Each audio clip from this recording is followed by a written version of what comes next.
Hello friends, in this lesson we're going to talk about English word formation. So how do we build words in English? So in English we basically have three parts to many words. We have prefixes, stems, and suffixes. Now the stem can also be called a root.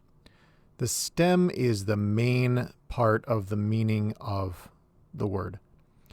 The prefix is when we change the meaning of the stem somehow, or the suffix is how we change the word form of the stem. So let's see what this looks like.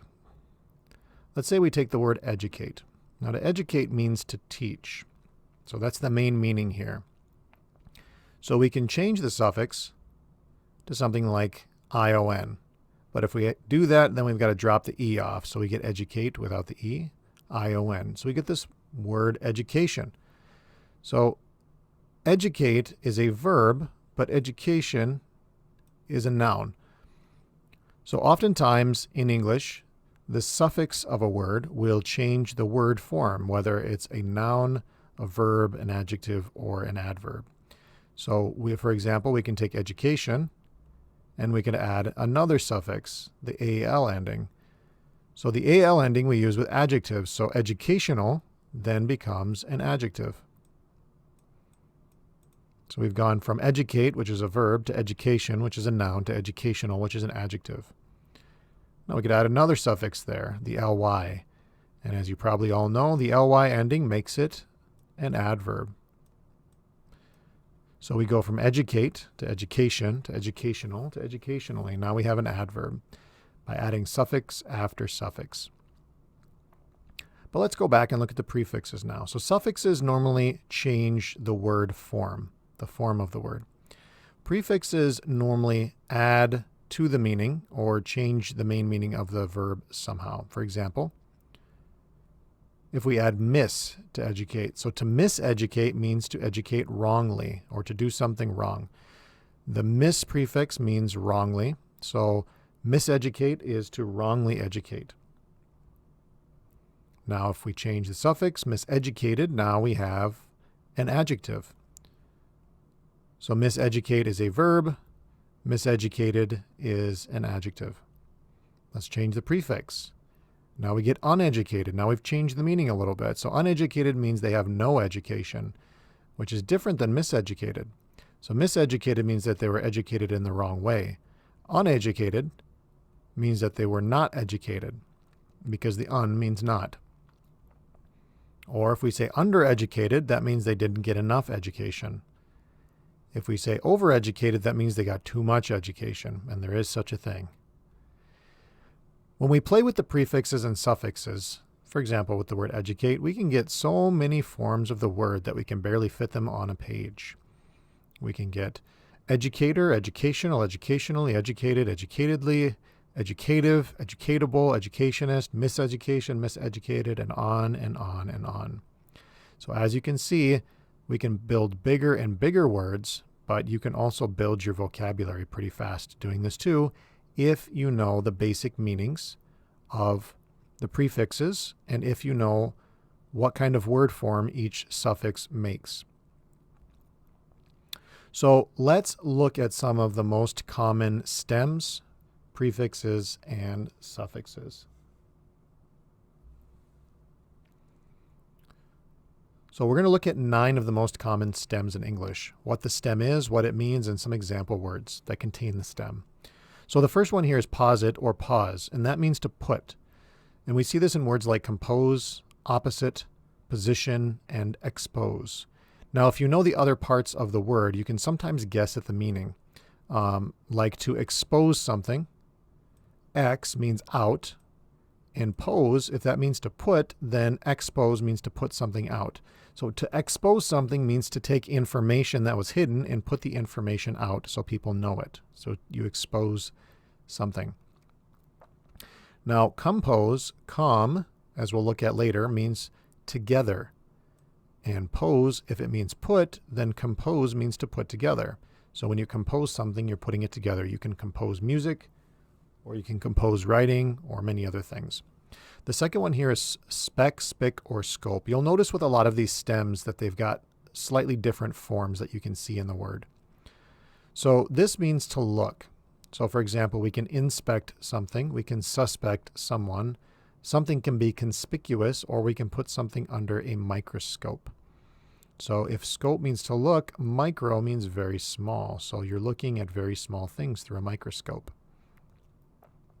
To inspect, if spect means to look, in means inside, so you're looking closely at some idea or information. You're inspecting some situation. You're looking into it. The third one here, verse or vert, means to turn. So something can be diverse or traverse or convert or extrovert. Now here, extro means outside, and vert means to turn outside. So it's somebody who emotionally is turned outward. So an extrovert is somebody who likes to socialize and be around people. An introvert is somebody who turns inside, intro, or internal. So an introvert is somebody the opposite of an extrovert. They're somebody who likes quiet and peaceful places by themselves. The next one here, sieve or sept, it means to take. So we can conceive, deceive, we can have a concept, or we can have a reception. Vent or ven means to come. So we can invent something. We can have a convention. We can have a convention at a venue, or we can convene. So again, con here means together, and vene means come. So convene means to come together. It's when people come together, they convene. Sense or scent means to feel. So we can have, we can be sensitive, we can talk nonsense, we can have a consensus, or we can express a sentiment. And these all have a relation to feelings. Name, nom, or nim. These all mean name. So we can have a surname. Something can be nominal or in name only. Something can be a misnomer, because remember, mis means wrongly. So a misnomer would be wrongly named something. You're calling it by the wrong name. Or a synonym. Syn means together or like. So a synonym is a word that has a similar or like meaning, or similar or like name to something else. Mit or mis as a stem. So here we have mis, but this is not the prefix. This is the stem. This means to send. So we can permit. We can transmit. So trans meaning across. We can send something across. We can submit or have submission, or we can omit, which means to leave something out, to not send it. So vis means to see. So something can be visible. We can revise it. Revise, re means again, and vise means to look at it. So we're looking at it again. Supervisor, super means above. So vise is to see, and we have the or suffix. So this is the person who is looking from above. And at the workplace, your boss is called your supervisor. They're looking at you from their position. Their position is higher than yours. Or television, where we see images from a long way away. Now let's look at some of the most common prefixes. Re means again. So we can return something, we can revise something, we can rewrite something, we can redo something.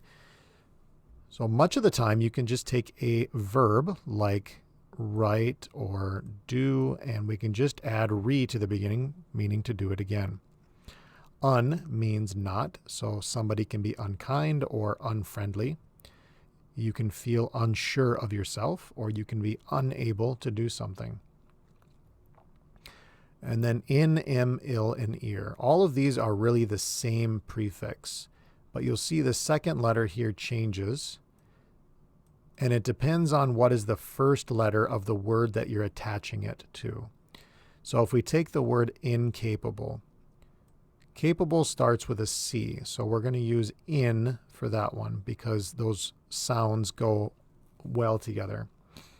But if we look at the second one, impossible, we see possible starts with a P, so it's difficult to say impossible with an N, so we say impossible because those sounds blend together. Or we can say illegal. Legal starts with an L, so it's difficult to say illegal or imlegal. It's easier to say illegal. So we change the second letter here to an L. Or irresponsible. So this one starts with an R. So it's difficult to say irresponsible or irresponsible or irresponsible. So we say irresponsible. We change the letter here to blend with the first sound in the word we're attaching it to. But all of these mean not. So incapable, you're not capable. Impossible means it's not possible. Illegal means it's not legal. And irresponsible means they are not responsible. Dis is the opposite. So we can disagree. It's the opposite of agreeing. Disrespect, it's the opposite of respect. Discourage is the opposite of encourage. And we can disown, which is the opposite of owning something. And disown is a word that gets used with children, for example. If a parent doesn't want to have their child anymore legally, then they would disown them. De also can mean the opposite. So we can defrost, we can desecrate, we can depopulate, or we can desensitize. So here, desecrate, that's a fun, weird word. To sacrate something or sacred means that it's holy, used for a religious purpose. To desecrate it means you make it unclean or impure for a religious use. Mis means wrongly, as we talked about before, so we can misspell something, spell it wrongly. Misinform, we can give the wrong information. We can misread something or someone, which means we read it wrongly, or we can misspeak, saying the wrong thing. And you hear this one a lot with politicians, because they're always saying ridiculous things, and rather than saying, I was wrong, they'll just say, I misspoke.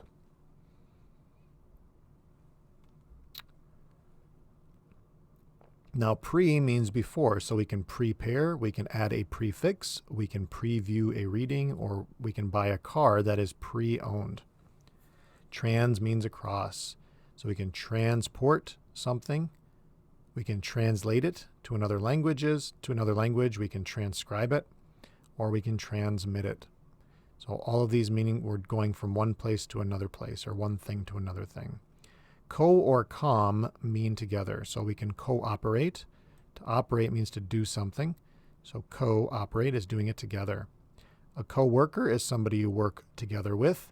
To communicate is to speak to each other somehow. You are together in the way that you are unifying or unicating, coming together as one.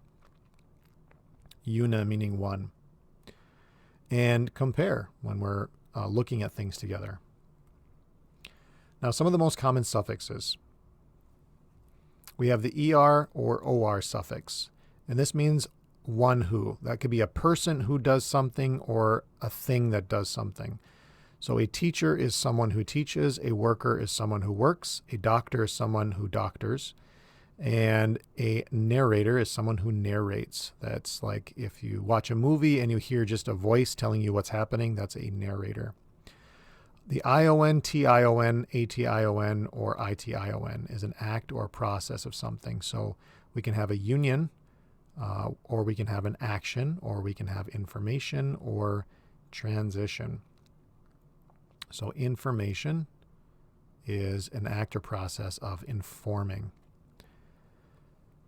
The ITY or TY ending means the state of. So community is the state of being communion. Again, the una meaning one. So a group of people coming together is a community.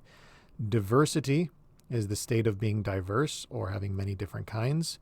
Activity is the state of being active. And unity is the state of being one. And these are all, again, these are noun suffixes. Meant is an action or a process, so we can have a government. It's an action or process of governing. The moment, or we can have development, which is the act or process of developing. The ness ending means a state or quality of, and we use this one a lot with, we can use it with adjectives. For example, we can take happy and add ness, so we have the state of happiness. We can also do sad, sadness. Or busyness, it's the state of being busy. You're doing things. A witness is somebody who sees something happening. or fitness is the state of being fit. ANCE or ENCE is also state or quality, so you'll see that sometimes these suffixes can have the same meaning. Experience, we can have a difference, we can have a balance, and we can have importance. And this is all either ANCE or ENCE. Or we have isms. These are beliefs or doctrines. So any kind of a belief system we can put as an ism. And you'll hear people talk about isms. So we can have criticism, we can have terrorism. So criticism comes from critic, to criticize, to say negative things about something. Terrorism, it's a doctrine or belief of terror, a philosophy of terror. Racism is a doctrine or belief focusing on race. And capitalism is the doctrine or belief focusing on capital or making money or having possessions. Ist is a suffix we use for, again, one who. It's a person. We use this with jobs or kinds of personas that people have. So if you do art, you are an artist. If you do science, you are a scientist. If you do terror, you are a terrorist. And if you believe in communism, you are a communist. And I hope you are not a communist. And ACY is the state or quality of. So democracy is the state of being democratic, or the quality of it. Privacy is the state or quality of being private. Literacy is the state of quality of having being literate. Means being able to read things and learn through reading, or knowledgeable about some topic. And accuracy is the state or quality of being accurate. Now, some common verb suffixes. There aren't as many verb suffixes. With verbs, we normally have what we call our inflections or inflected endings, like ed or the ing ending. Those are what we call inflections. These suffixes here are a little bit different. They're not the inflections, because the ed and ing, we use them with different verb tenses, but these suffixes have a meaning to them. So ate is to make or do something. So we can create, debate, we can graduate, or we can participate. Or eyes is to become or make something like. So to realize, to recognize, to apologize, or to organize. These are all verbs. The en ending, it doesn't get used that much, but it does get used sometimes. It means to become. It's kind of an older ending. So we can deafen somebody. That means that we're making them become deaf. We can widen a road, which means that we're making the road become wider. We can ripen fruit, which means we're making the fruit become ripe. Or we can sweeten our tea or coffee, which means we're making it become sweeter. Or the fi or ifi also means to make or become. So we can identify. We can justify, meaning making something just, seem just. Qualify, or satisfy, making something satisfied or somebody satisfied. Now, adjective and suffixes, like nouns, adjectives have a lot of different suffixes. So we have al, so it's relating to. We have national, social, political, or general. Er or est, these are what we call the comparative and superlative. So you'll see the er again here. We had that for the nouns, but this is a different er. This er goes with adjectives, and it's when we're comparing things. So we can say better or smarter. The est is the superlative, so we can say best or smartest or biggest, strongest, fastest, things like that. Those are all adjectives. The y ending is having the quality of something. So we can say the weather is snowy or rainy or sunny, or we can say that somebody is angry. So they're having the state or quality of anger. Able or able is meaning that something is able to, or it's possible. So comfortable, it's possible to be comfortable or able to be comfortable. Reasonable, possible, or incredible. This is a fun word. You can break it down. In meaning not, cred meaning believe, and able meaning possible. So if we say something's incredible, we say that it's not possible to believe it. OUS is having the quality of, so something can be serious, or somebody can be religious, or a situation can be dangerous, or someone can be famous. These are all adjectives. And the full means that it's full of that quality. So you can be beautiful or successful or powerful or wonderful. Full of beauty, full of success, full of power, or full of wonder. The opposite of full is less, and less means without. So we can be homeless, that means we're without a home. Endless, without end. Useless, it's without use. Or helpless, we are without help. IVE means that something is tending to. So it can be positive. It can be effective. So it's tending to have an effect. It can be negative. So it's tending to negate or go the opposite. Or expensive. So it's tending to have expense or cost. Ish. This is one we can attach to a lot of different adjectives to say that it's about or like this. So we can call somebody selfish or foolish. We can say that the color is reddish or bluish or whitish. We can describe somebody's nationality. We can say they're British or Kurdish or Spanish. But we can also even use it for times. If we're talking about not a specific time, but a general time, like what time do you eat dinner? You can say, we normally eat at 6-ish, which means about 6. And then finally, the adverb suffixes. There's really only one main suffix for adverbs, and that's the ly. That doesn't mean that every adverb ends in ly, or that every word that ends in ly is an adverb, but most adverbs end in ly. So like really, actually, literally, quickly. So this ly ending, we normally add it to an adjective. So real is an adjective, really is an adverb. Actual is an adjective, actually is an adverb. Literal is an adjective, literally is an adverb. Quick is an adjective, quickly is an adverb. So when you start to learn more and more and more of these prefixes, suffixes, and stems, that will help you a lot, especially with academic reading or writing, because when you see words like this, you won't be as scared of them because you'll be able to break them down into their prefixes, suffixes, and stems, and maybe you can have a good guess at what it means. Thanks for watching.